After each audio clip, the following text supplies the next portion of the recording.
Hi, this is AJ Robinson. I just wanted to thank you for listening to the Chronicles of Spring Shard. Whether you just started listening recently or you've been here from the beginning 2 years ago, I'm so glad that you joined us on this ride.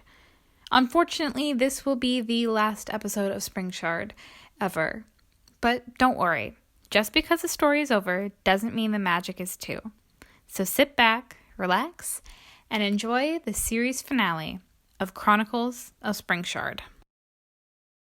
The nymph in front of me smiles lightly after she just dropped the bomb that she thinks that I am a mythical being come to rule over them.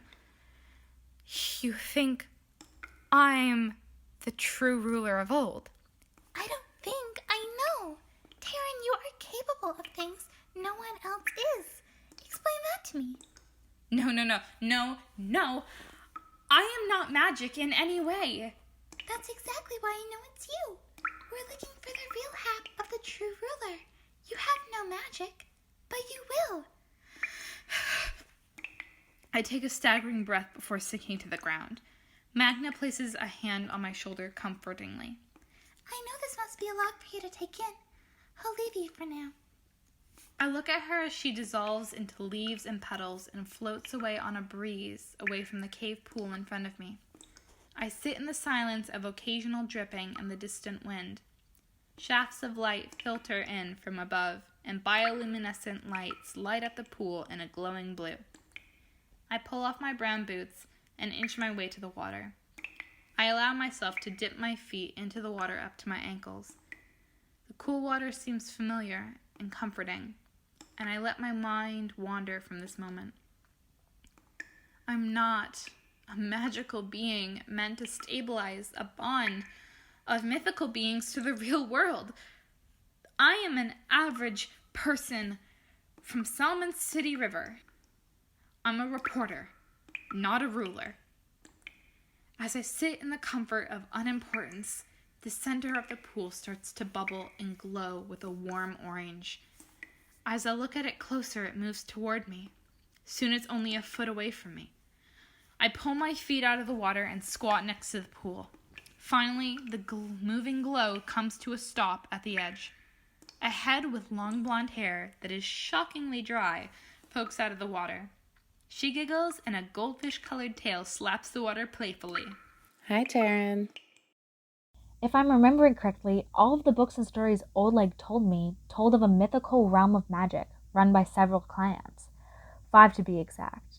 There was one mythical being no one knew what she was, but she had the magic of all the clans. They called her the true ruler of old. When the mythical and real collided, Spring Shard was formed to protect that bridge, but in forming the boundary, the ruler was split into mythical and real. Spring Shard can only be freed once she becomes one again. Did I get that right? Perfectly. Oleg taught you well. Lena smiles proudly. So what does that have to do with Taryn? This inscription reads, "Unlocked only by the hands of the true ruler of old." If Taryn really placed the time warp here, then she's the ruler of old. We started this fire. It's up to Taryn to put it out once and for all. What about April? What happened to her? Well, she was never really alive. I can't really understand how she got here, but I do know that once Taryn stopped the Turnback, she was probably reduced back to dust, the way she was before she came back. Chrome, you said you knew how she returned? Yeah, I remember most of that. I'm not quite sure on the details, but when the clans combine their magic, they can complete such tasks as using an image of a figure as a puppet for an ancient power to protect the town. I suspect that's what April was, a puppet for their own devices. How awful do you have to be to use a friend who's gone forever to manipulate people? Yeah, well, they're family. What can you do? So now what? We wait for Taryn to finish her job? Surely must be something we can do. Let's head back to 11th hour. I'm sure we can find some books on it. Plus, with both of you having your memory back, you'll be much more help for research. We start heading back to the old clock store, and I fall behind. It's nice to see Lena happy again. The three of them laugh and talk as they discuss theories of fantasy and our next steps. Before I exit the iron gates of the community garden, I take one last glance at the tall tree and the glowing light in the sky. Taryn, wherever you are, I hope you make it out okay. The mermaid in front of me splashes her tail in the water, giggling as I try to place her laugh. Tetra? You got it. So your true form is a mermaid? What? No, I'm a siren. Big difference. What, just because we both have tails we're the same? Sorry, I didn't know. Well, I suppose I could forgive you, but only if you promise to remember me when you make decisions with the council. Wait, what council? Didn't they explain it to you? Nothing about a council I had to head up. Well, you do know about the clans, don't you? Good. The clans each represent a different species. Fairy, siren, nymph, centaur, and gnome. Each clan nominates one member to sit on the council.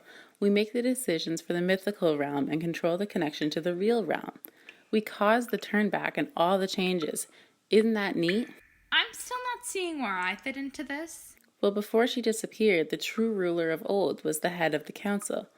All decisions went through her. So, once you retake your place as the head of council, remember me in all of your decisions. You say that like this is actually going to happen. Of course it is, Taryn. You are a good person. You won't let Spring Shard fall. Wait, what did you mean I won't let Spring Shard fall? Well, you didn't think stopping the turnback would stabilize the town. You saved yourself time, but to truly save the town from destruction, you need to take your place as the true ruler of old. I don't think I can do that. We're having another council meeting in a few minutes. Come and see for yourself. You'll know where it is. She sinks back below the surface, and I stand up. I'll know where it is. Well, might as well start searching for it now. I continue down the cave until I reach a circular opening with 6 stone pedestals. Light filters from the holes in the ceiling, creating a warm and bright room. This is it. I know it is. I hear a splashing and a small pool of water bubbles up as Tetra leaps from the water, landing softly on a sitting position on a pedestal embedded with sapphire and covered in wet algae. A cold gust of wind blows up my hair as a collection of leaves and petals swirl around and condense into the form of Magna sitting on an emerald-embedded pedestal covered in moss. Dottie flies down from the ceiling onto a sparkling ruby pedestal. A tawny centaur I can only imagine is Xavier walks over and stands by the amber pedestal, and a small gnome hops up onto the onyx pedestal. They all stare at me, occasionally looking at the tallest of the pedestals, one made of rock and diamond. Following their lead, I climb up onto it. Magnus smiles at me. All right, let's begin. For the next hour, they explain everything, from how the town came about to how the council was formed. There are more than 5 clans of beings. There are 6, actually, the last being the elves. It was believed that the elves were too close to the real, that they would change and be lost forever, so for their own good they were guarded from the truth. At least that's what the council believed. Should the elves be included in the council, Chrome would be their representative. They tell me everything. How the true ruler of old gave her life to ensure that Spring Shard was safe, knowing that should the realm of the real see the realm of the mythical, that they would submit to fear and do everything in their power to rid the world of them. But her power is draining. The only way to protect the mythical beings of Spring Shard for good is for the true ruler of old to rise up and use her recharged power and body to balance the forces of real and mythical again. In the meantime, they would have to settle for seeming as real as possible and testing that ability by bringing people in. They explained that stopping the turnback without the true ruler would break the path of the mythical world. That's why they tried to stop us. If the turnback stopped without the true ruler, the borders would open, and the real world would be exposed to the raw power of the mythical. They show me the past, a beautiful world of magic and peace, one where every mythical being is free to be in their true form. But without the true ruler of old, this place is a memory. It's familiar. I know that past. That world of true mythical beauty. It's a place I've seen before. One I can bring back. I have my answer. I'll do it. But I have a few requirements. We've returned to the Spring Shard garden, this time with a handful of emerald and sapphire stones. We watch as Lena places them at the edges of each stretching root of the tree. How does this help? It's part of the old ritual. If Taryn is going to finish this, she needs to do it properly. If you say so. We finish laying out the stones to Lena's instructions. We stand back and survey our work. What are you guys doing? Taryn! We all run and embrace her in a hug. Did you do it? Not exactly. Look, once I finish this, everything will change. I wanted to get one more goodbye in. Goodbye? Yeah. Once I do this, the border of Spring Shard will be much stronger. Only the mythical will be able to enter or exit. June, I'm afraid you won't be able to stay. I understand. Will you be okay? Yeah, this town isn't really my thing anyways. It'll be nice to go back to the quote-unquote real world. Taryn smiles sadly, and we hug before she turns to Chrome. So you're really gonna do it, huh? Yeah, I am. Well, I'm gonna miss you. But I'm glad you're finally back, Your Majesty. You know, I only agreed if they let the elves be a part of the council again. Really? Mm-hmm. What, just because I'm all important now, you thought you could get rid of me? Welcome back, Chrome. Taryn holds out a hand for him to shake, but he pulls her into a hug. They break apart, and Taryn turns to Lena. I'm going to miss you. What if you didn't have to? What do you mean? Well, I know you aren't purely mythical, but every ruler needs an assistant. How'd you like to be an honorary member of the council? Really? Of course. You've proved yourself to be ready. Besides, it'll be good to have a timekeeper by my side. Lena smiles excitedly before composing herself and sticking a hand out to Taryn. It'd be an honor. Of course. Finally, Taryn turns to Alita. Now, I don't want you to do anything, Taryn. Alita. No, I have everything I need right here. Besides, you can't give me what I truly want. Which is? Well, it's none of your business, Taryn. Don't worry about little old me. Go feel your destiny, and while you're busy, I will feel mine. Alita pats Taryn on the arm. I see Dottie and Xavier walk up to us, arms linked. Well, darling, are you ready? I think so. You are. I can tell. How do you know? Well, you've always been clever. People from Massachusetts often are. I'm not from Massachusetts. I didn't say you were. Okay. I'm gonna miss your cakes, Dottie. Well then, I'll just have to make some for our council meetings. You've grown into your magic well, Taryn. Taryn, it's time. Taryn nods and takes a deep breath. She turns toward the tree and places her hands onto the trunk. Looking up, she takes a deep breath and climbs up, pushing herself up with the branches and bracing her feet on the twisted knots. Finally, she reaches the top. She looks back down at us before stepping into the green light emitted from the tree. It lifts her into the air into the glowing point where they all meet, collides with her chest. And the sky bursts with light, and I have to shield my eyes with my arm.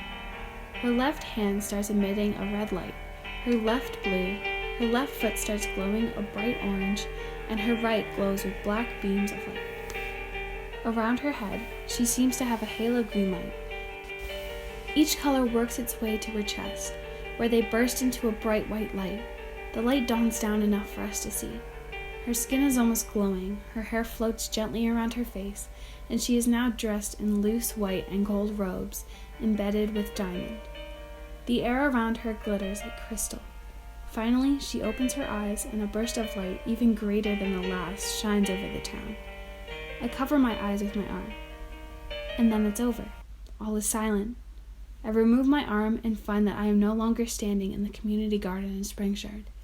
I am standing on the street outside of my office where I worked before being transferred. Beside me is a bench. On it is a hat with a wide rim and a sticky note with the word press written on it, in bubble letters stuck to the side. I'm out of Spring Shard for good. I'm not sure how they're doing there now. I don't know if any human will ever know. But all I know is this. Spring Shard will live on forever for those who truly believe that magic can be found in every day. I put the hat on my head and I walk through the doors to the office.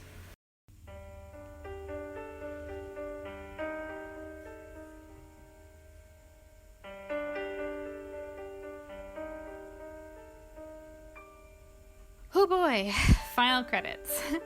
I did not think I would be this emotional. The awesome background and credit music was by Chaos Emerald on YouTube. Go check out her channel once this episode is done.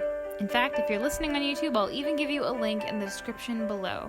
You can also check her out on Instagram and Twitter at EmmaJoyceY. The voice of Dottie Queen was Olivia Hanson. The voice of Mayor Tetra Burns was Haley Holland. The voice of Lena, the leader of the Lemonade Gang, was Kirsten Gorman. The voice of April May was Denisha Mbwani. The voice of June Hardy was Carly Curtis. The voice of Olita Dupree was Marina Kiranova. The voice of Xavier Moss was Jillian Grace. And everyone else was voiced by me, AJ Robinson. The inspiration behind Chronicles of Spring Shard was Alex Hirsch's Gravity Falls and Stuart McLean's The Vinyl Cafe. Special thanks to Jess Milton, Derek Taggart, Peggy Robinson, and to you, listening right now. The gates of Spring Shard may be closed, but its magic will live on in all of you forever. Thank you.